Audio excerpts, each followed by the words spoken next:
of San Francisco, and although I speak to you from a darkened room with a fake backdrop behind me, I assure you that this is the single most beautiful large city in the entire country.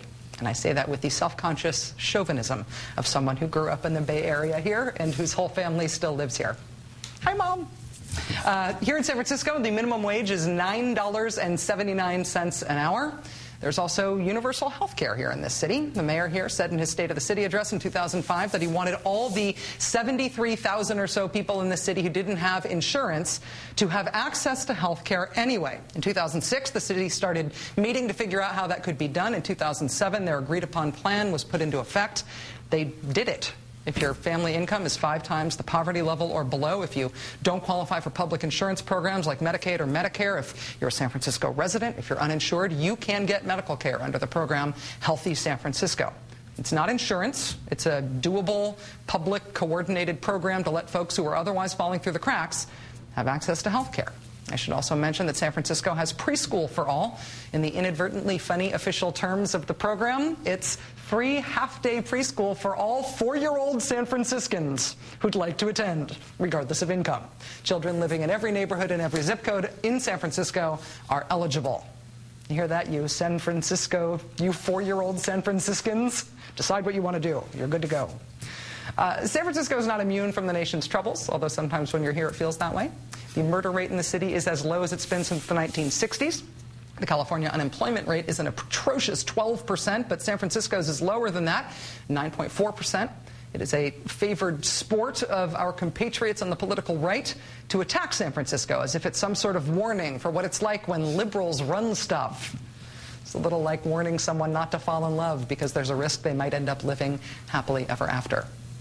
Joining us now for the interview tonight is the mayor of San Francisco, Gavin Newsom. Mr. Mayor, nice to see you. This is my favorite show of all time. Are you running for mayor? Is that what happens? Just 3 days in this town. And here you go. I'm running for booster in chief. I mean, the photo of you with that hat, though, may disqualify. But beyond that, I don't know. I think in some parts of San Francisco that might help me out. I live here. That's actually a good point. Yeah, no, that's actually, you've got the inside track. We want a mayor who's protected from the transmissions. And we have a cell phone issue. You know, you've got all that debate down. That's impressive. Public option, alive and well in San Francisco. I just left City Hall, and the American flag was still flying. It has not been replaced with the Canadian flag. When you hear in the political terms, national political terms, San Francisco does this shorthand that you don't even need to explain. I know. Itself is its standalone statement of what's wrong with everything liberal in the country. Do you sort of feel like it's a tourism board advertisement, or does it bug you? You know, it's amazing. It's the birthplace of the United Nations. It's also the birthplace of life science and biotech. It's the home of some of the most innovative companies in the world. It's one of the most dynamic economic cities in the United States, and arguably the world. It's got one of the most creative workforces. It's a city of dreamers and doers, of entrepreneurs, of innovators, a city that at its best is always on the leading and cutting edge of new ideas. You mentioned a number of them. Universal health care, universal preschool. We also have universal after school, highest performing urban school district in the state of California. We've seen 7 years in a row of improved test scores. Comprehensive arts education, every child, every classroom, K through 12, the city funds it. We even put salad bars into our public schools to start focusing now on what we all should be focusing on the healthcare debate, and that's wellness and prevention, and focusing on reducing costs by getting smart about that kind of investment. This is a city that has paid sick leave ordinance. Well, they said that would devastate the economic framework of the city. It did quite the contrary. This is a city with a local earned income tax credit to allow working families to keep more of what they earn, and our bond rating is among the highest of any big city in the state of California and the nation. We have a rainy day reserve. We have 2-year budget cycles. We have 10-year capital plans, fiscal policies, and efficiency plans that we'll put up against most cities. We're not immune to macroeconomic challenges. We've got a big budget deficit this year, but we're also fiscally prudent city at the same time being socially progressive. Well, in addition to having all of those things, the city also has term limits. Yes. And so even if you wanted to... The future ex-mayor is sitting with you. That's right. Yes. Well, but you've got a couple of years left, right? You would be termed out in January of 2011. If you could run again, would you if there weren't term limits? term limits? I think 2 years is plenty. Then again, my friend Mayor Bloomberg had a different point of view. Of course, he has a different balance sheet, right. So a different paradigm. But no, it's a tough town. This is a town, as I say, doesn't like to dislike its mayors. It loves to hate its mayors. It's a town, most mayors are one-term mayors, the last 2 out of 3. Somehow I survived re-election. I think the city's ready to look for new leadership, though I am pretty passionate about this job. It's an extraordinary gift. We're a city and a county, so you can do a lot of things that other city mayors can't do because of the county functions. And I'm able to take risks. I'm able to try new things. We're able to advance issues around civil rights and human rights, and we're able to get out front, obviously, on marriage equality. We're able to take some risks on immigration policy, obviously on healthcare policy and education. And I'll tell you what, there's not a city in this country, I mean this, that's doing more on the environment. Maybe Portland, Oregon, and I mean that with sincerity, but no other city that's been more aggressive on environmental stewardship. And we're bringing people together. We're not dividing folks as we equate a new strategy, a new paradigm of sustainability. Well, you have filed the paperwork to run for lieutenant governor in this state. That doesn't mean that you have declared that you are running, but you have filed the paperwork, so you have the option.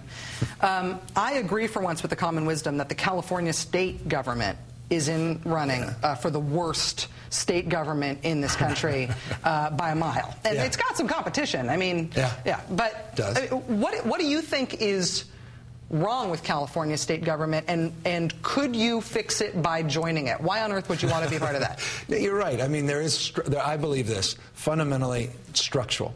You got to get 2/3 to get anything passed. You think we have dysfunction with 60-vote filibuster and a majority in the Senate. Imagine getting 2/3 in the state. So it's a tyranny, again, of the minority. Governor Schwarzenegger can't carry many Republicans, let alone any Democrats. So you have stasis as it relates to even passing a budget. I'm not talking about revenue enhancements or tax increases, even a budget. You have a problem with term limits. So the lobbyists have all moved in because people are turned out. They come and go. As soon as they get there, they're opening accounts to get to the next office. You've got problems as fundamental as this. We don't have rainy day reserves. We don't have 2-year budgets. We don't have strong fiscal frameworks as it relates to investments in cities and counties. So there's a structural problem. In addition to that, we have an absence of ideas. And I always say the best politics is a better idea. You want to bring people together, come up with a better idea, and those ideas tend to galvanize people in a positive way, not a negative. And if you think that you've got good ideas for state government, that's one thing. But if the structural problems with state government are preventing anybody with even, I don't know, fair to middling ideas from getting anything passed, then literally why join that? Why would you want to go do that? You want to, instead of being on the sidelines, instead of walking away, instead of just rolling up your sleeves and saying, well, actually, I don't want to get involved and do the hard work. I want to just sit back and relax. I'd rather get in the mix. I'd rather be part of that solution.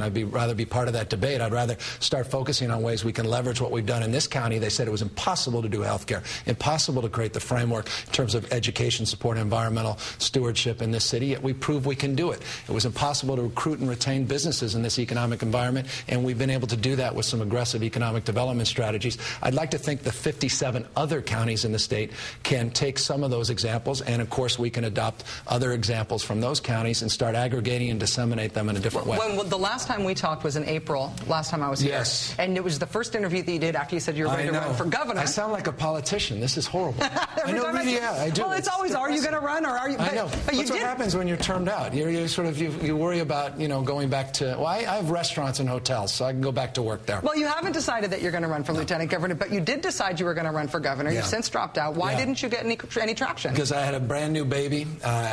You're blaming the baby. You're not blaming the baby. She's so cute. And she can take the blame. She kept me up. She can afford the blame. She's too young to understand it. She's only 5 months. No, she's perfect. All right, aside from the baby. It was a combination, and I know. What a horrible thing I said.